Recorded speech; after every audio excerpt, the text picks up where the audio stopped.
Okay हमारा next topic है coherence length. सो इसकी डेफिनेशन और इसका डेरिवेशन करेंगे और थ्योरी बहुत सारी नहीं करेंगे अपन, है ना।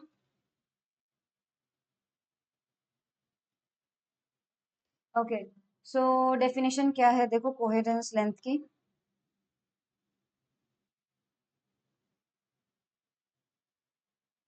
The London penetration depth lambda L is a fundamental length that characterizes a superconductor।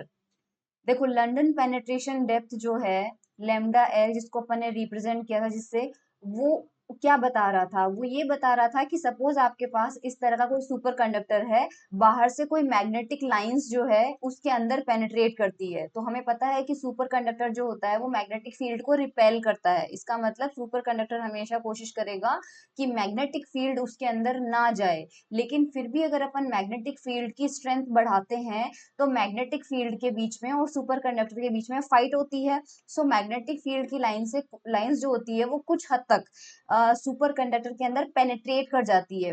तो लंदन पेनिट्रेशन डेप्थ जो होती है वो उस लेंथ का मेजरमेंट है, उस लेंथ की मैग्नीट्यूड को रिप्रेजेंट करता है जिस लेंथ तक मैग्नेटिक फील्ड की लाइन सुपर कंडक्टर के अंदर तक पेनिट्रेट कर जाती है। सो ये लेंथ एक टोटली डिफरेंट लेंथ है। अब एक अलग से एक लेंथ आती है which is called coherence length. ये लेंथ क्या होती है, तो सबसे पहले इस लेंथ की डेफिनेशन आपको याद रखनी है। The coherence length is a measure of the distance within which the superconducting electron concentration cannot change drastically in a spatially varying magnetic field। यानी मैग्नेटिक फील्ड की प्रेजेंस में वो लेंथ जहां तक सुपर कंडक्टिंग इलेक्ट्रॉन्स की concentration, super conducting electron का मतलब होता है कूपर पेयर। सो कूपर पेयर की कंसंट्रेशन जिस लेंथ तक चेंज बहुत ज्यादा ना हो, यानी कि वो नॉर्मल कंडक्टिंग इलेक्ट्रॉन में कन्वर्ट ना हो, उस लेंथ, यानी ऐसी लेंथ जहां पर हमें सिर्फ कूपर पेयर ही कूपर पेयर मिले, उस लेंथ को हम कहते हैं कोहेरेंस लेंथ। और इस लेंथ के बाद में काफी कूपर पेयर जो होते हैं वो टूटने लगते हैं और नॉर्मल इलेक्ट्रॉन में कन्वर्ट होने लग जाते हैं। सो हम ये कहते हैं कि यहीं तक कोहेरेंस लेंथ थी, इसके बाद में कोहेरेंस लेंथ का एग्जिस्टेंस खत्म हो जाता है। सो बेसिक डिफरेंस समझिए आप दोनों में कि लंदन पेनिट्रेशन डेप्थ क्या बताता है कि कितनी लेंथ तक या कितनी गहराई तक, कितनी डेप्थ तक मैग्नेटिक फील्ड जो है सुपर कंडक्टर के अंदर तक चली गई, उस लेंथ को तो बोलते हैं लंदन पेनिट्रेशन डेप्थ।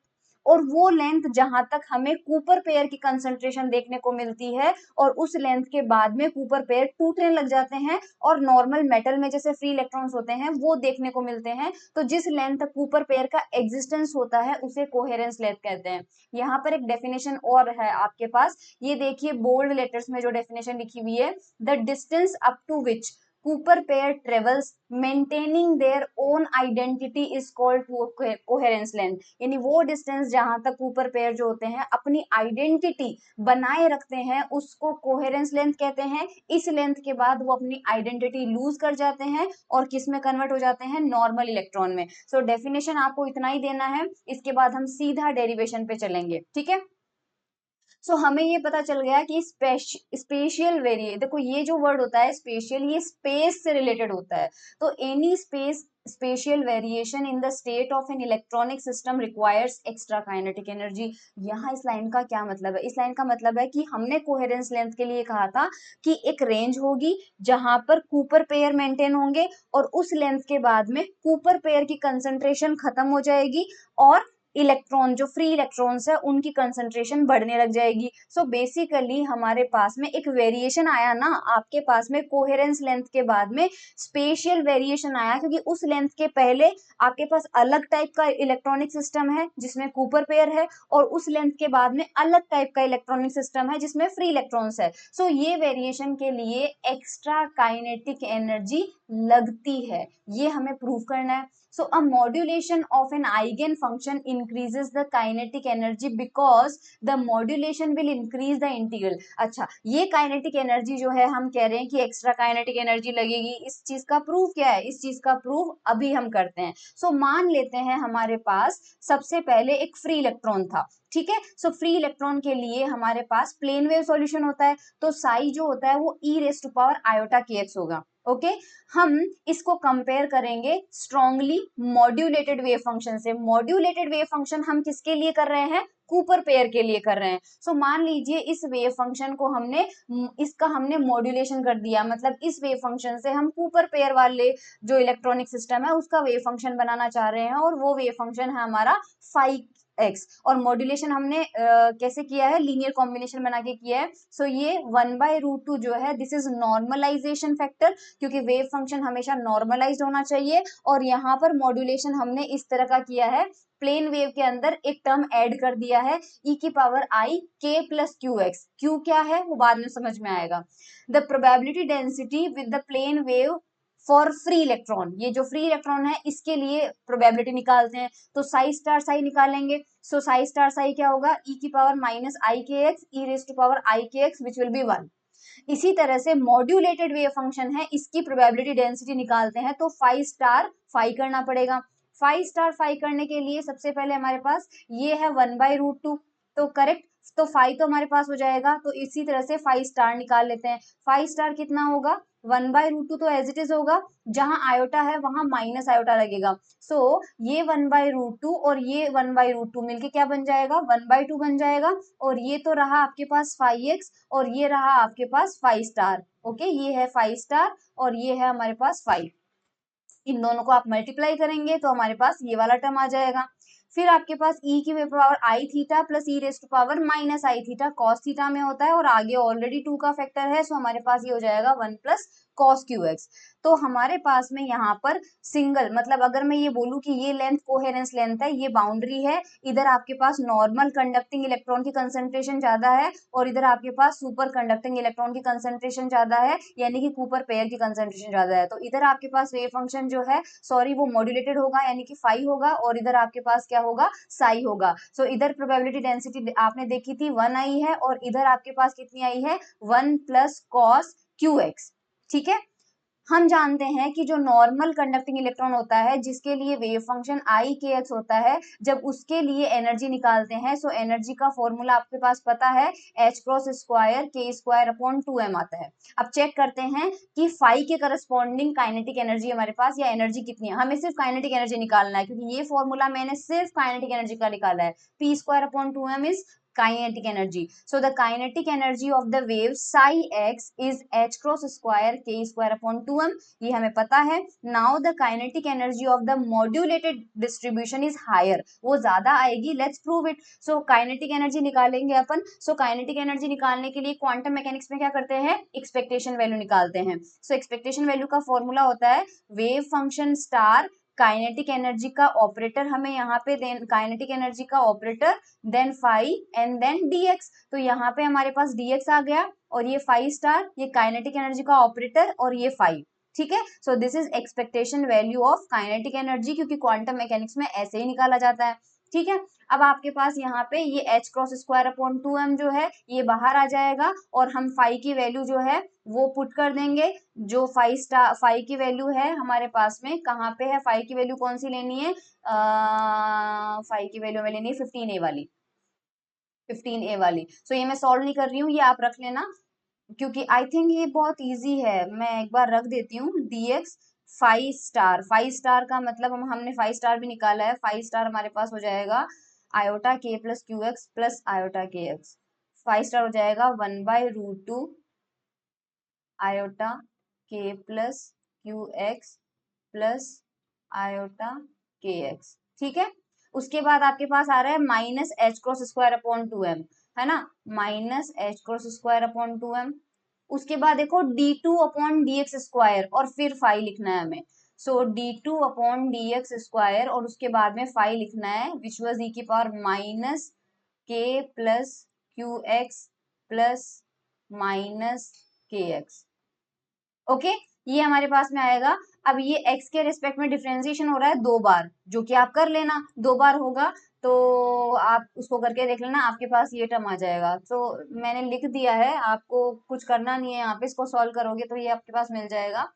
और अगर हम इसको ओपन करें तो इस टर्म को देखो, मैं ओपन कर रही हूँ, मैं बता देती हूँ वैसे आपको। ये इंटीग्रेशन आई होप आप कर लेंगे, क्योंकि मुझे ऐसा लगता है कि that you can do it very well.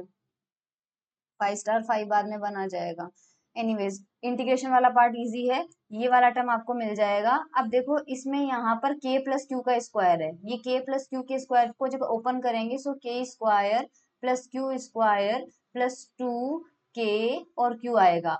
उसमें जो क्यू स्क्वायर वाला टर्म है उसको हम अवॉइड कर देंगे, क्योंकि क्यू जो है हमारा वो k के कंपैरिजन में बहुत छोटा हमने लिया है। सो क्यू का स्क्वायर और भी छोटा हो जाएगा, सो वो बाकी के टर्म में अवॉइड हो जाएगा। सो हमारे पास यहाँ पे टर्म जो बचेगा, एक तो k स्क्वायर वाला बचेगा और एक 2k वाला बचेगा। सो k स्क्वायर वाला ले लेना, और एक k स्क्वायर ऑलरेडी यहाँ पे है और एक यहाँ से 2k वाला टर्म आएगा, उसको ओपन करेंगे तो आपको ये वाला टर्म मिल जाएगा। ठीक है, ये मैथ्स आप कर लेना। अब आप देख पा रहे हैं कि यहाँ पर जो एनर्जी आपको मिल रही है that is H cross square के स्क्वायर अपॉन 2m।